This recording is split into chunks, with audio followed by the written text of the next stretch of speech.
Recently I got my hands on the Kumara Redragon K552 gaming keyboard. It's known as one of the best budget keyboards that is mechanical and is great for gaming. It's known for its high speed, high control, and high response time. It comes without conflict, has 12 multimedia keys, is gold plated, and has windlock. Let's take a look into the keyboard.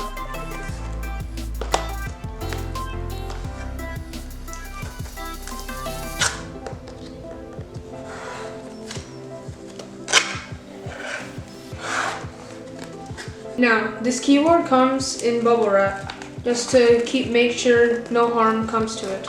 Here we got the cable that is already attached to the keyboard itself.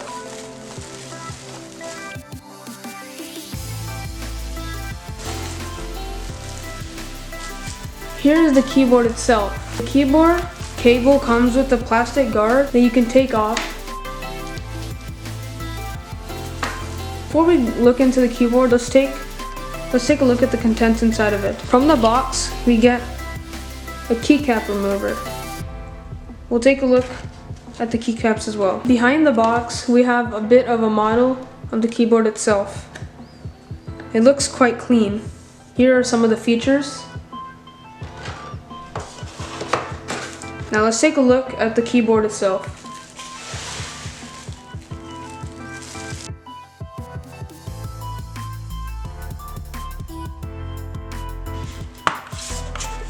Here's the keyboard. The keyboard itself looks quite clean.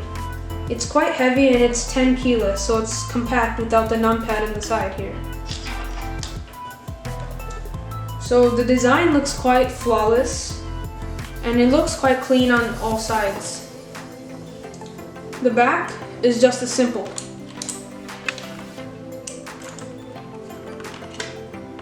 Inside the bubble wrap comes a tiny booklet talking about product function, OS support, other rules, and that comes in other languages, and more.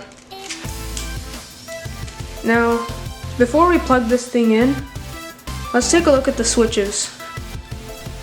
As you can see here, I managed to pull off the left arrow key from the keyboard.